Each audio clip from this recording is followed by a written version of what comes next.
Bonjour, une vidéo qui je pense ne sera pas trop longue, mais parce que j'ai pas grand chose à dire.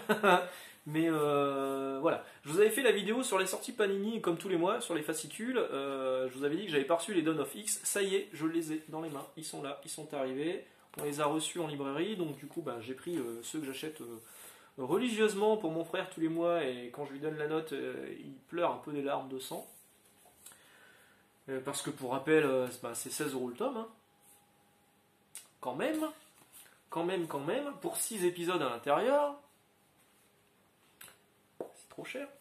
Et donc je vais vous faire un petit bilan de ma lecture, parce que je les ai lus du coup, en attendant de choper le deuxième TPB VO de X-Men qui doit sortir là dans les jours qui arrivent. J'ai lu donc les suites là-dedans en VF, enfin les suites, non parce que X-Men j'ai encore de l'avance. Donc à l'intérieur vous avez les numéros 3 et 4, on va commencer par le numéro 3. Vous avez les numéros 3 de X-Men, de Marauder, de Excalibur, de New Mutants, de X-Force et de Fallen Angels. Et dans le numéro 4, pareil mais pas dans le même ordre. Numéro 4 de Marauder, Excalibur, New Mutant, X-Force, Fallen Angel. Et on finira par X-Men du coup sur cela. Donc sur ce que j'en ai lu, alors la qualité, bon, elle est toujours plutôt sympathique. J'ai toujours un peu peur en fait en les ouvrant, avec le tour qui m'est arrivé sur le Marvel Icons Daredevil, hein, que ça se pète un peu. Je sais pas trop ce que vaut la qualité du truc. Ouais, on voit la colle là au milieu. Au niveau éditorial, bon, il n'y a pas grand chose. Il y a un petit résumé, un tout petit résumé là au début qui nous apprend pas grand chose. Et un petit truc à la fin qui paraît pas très instructif. On vous remontre ce qu'il faut acheter pour bien suivre la X-Men. Voilà. Boom. Les Xbox, les Dawn of X. Et là, on va parler un petit peu des séries. Donc, du coup, les épisodes de X-Men sont toujours aussi bien. En fait, les premiers épisodes, c'était un peu particulier. On avait un petit peu de mal à voir où voulait aller Hickman. Hickman. Ils sont plusieurs, en fait. Avec cette histoire de deal qui se rapprochait. Et moi, franchement, j'étais un peu largué, je comprenais pas trop. Mais alors, par contre, les numéros à partir du numéro 4 sont vraiment cool. Là, il y a une vraie intrigue politique dans celui-ci. L'épisode, il est vraiment, vraiment bien, avec un gaufrier. Voilà, on appelle ça un gaufrier. Des dialogues savoureux. Enfin, moi, j'ai vraiment beaucoup aimé cet épisode de X-Men à partir du numéro 4, c'est vraiment bien. Donc X-Men, toujours aussi cool. Marauders, là c'est vraiment vraiment la bonne surprise. Je me demande si je vais pas acheter les TPB VO du coup. Parce que, alors le numéro 3, il est très très bon. Marauders, vous savez que c'est Kitty Pryde qui est sur un bateau pirate. Bon, je résume énormément, hein. Et dans ce numéro-là, c'est pas Kitty Pryde qui est le centre de l'attention, c'est Sebastian Shaw et son fils. Et ce numéro est très très cool, avec les intrigues qui commencent à se développer. Il va y avoir une petite guéguerre entre Kitty et Sébastien à un moment, c'est sûr. Donc cet épisode 3, il est vraiment très très bon. Le 4, il est un peu plus classique, mais ça reste cool également. Marauder, c'est vraiment la bonne surprise, hein. Je pense que c'est la meilleure série que j'ai lue. Bon, pour l'instant, j'en ai eu que 4, hein, que j'ai eu jusque-là avec X-Men. Donc Marauder, Excalibur. Excalibur, c'est dur, hein. Je voudrais l'aimer, mais j'y arrive pas.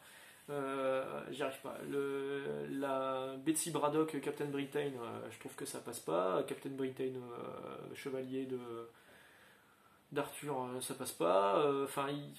En fait, quand c'est la partie, quand c'est dans l'autre monde, j'y arrive pas.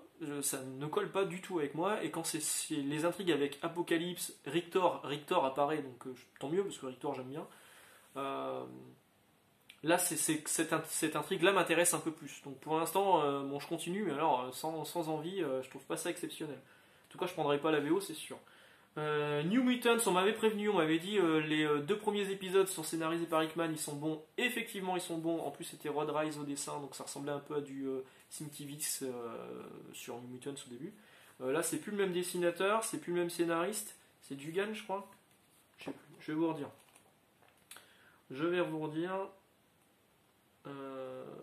Ça c'était Tiny Award.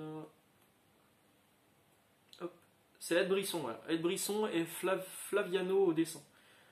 Et donc là, du coup, c'est une autre partie des Nouveaux Mutants qui sont restés sur Terre et qui vont essayer. Alors on retrouve des personnages que j'aimais bien de l'ère Morrison, Beck et Angel. Mais bon, non. Ça, il y a un méchant qui arrive, on s'en fout et on sait très bien que dans 2 épisodes on l'aura oublié. Non, ça marche pas. Donc j'attends juste qu'on revienne sur les personnages qui sont restés dans l'espace sur les scénarios de Hickman. Scénario ou scénario, hein, vous dites comme vous voulez, moi je dis scénario, mais normalement on doit dire scénario. Donc New Mutants, X-Force c'est pas mal, au dessin c'est pas mal non plus, et c'est un peu collé, il se passe un truc, dans les 2 premiers Dawn of X, il se passe un truc assez grave, et bon évidemment ça va être résolu par un tour de passe-passe, et là on va découvrir comment des terroristes ont réussi à aller chez Krakoa alors qu'ils sont humains, et on va voir qu'il y a toute une machination, et un espèce de groupe secret qui se cache derrière. Ça m'a fait un peu penser, ce groupe secret, à la cour des hiboux. Ils ont un masque, ils sont dans l'ombre. Voilà. Donc, bon, c'est pas mal X-Force. Franchement, ça va. Fallen Angels, par contre, c'est une catastrophe. Alors, là, c'est bientôt fini, je crois. Au dessin, bon, bah, c'est ce gros tâcheron de. Comment il s'appelle? Alors, moi, j'aime pas. Je dis tâcheron, pardon. Hein, parfois, je serais incapable de faire ce qu'il fait. Hein. C'est Simon Kudransky. Au scénario, c'est Brian Hill. Mais alors, j'aime pas du tout. J'aime pas du tout. C'est pas bon. Donc on va résumer. Les numéros 3 et 4 donc, sont bel et bien disponibles. Alors moi j'ai les éditions simples, j'ai pas les éditions collector. De toute façon en librairie on n'arrive pas à avoir les éditions collector dans ma librairie. Parce qu'elles sont a priori réservées aux librairies spécialisées comics, qui font que du comics, enfin qui font principalement du comics, les comic shops. Donc Excalibur très bon. Non je dis une connerie. Marauder très bon. Excalibur, j'y arrive pas. New Mutants, là c'était pas terrible. X-Force c'est pas mal. Fallen Angels c'est nul. Et X-Men c'est très bien. Voilà. Un café, l'addition, j'espère que ça vous a plu. Le mois prochain, j'espère que j'aurai pas de retard avec ça. Alors la suite sort le 9 décembre, je vous l'ai déjà glissé, mais c'est le jour de mon anniversaire. Ne me payez pas du Dawn of X pour mon anniversaire, ça ne m'intéresse pas. Et puis voilà, je vais vous souhaiter une bonne journée. Et on va se retrouver demain, ou normalement nous serons dimanche. Peut-être que je parlerai de la Dreamcast. Tiens. Allez, à demain, ciao!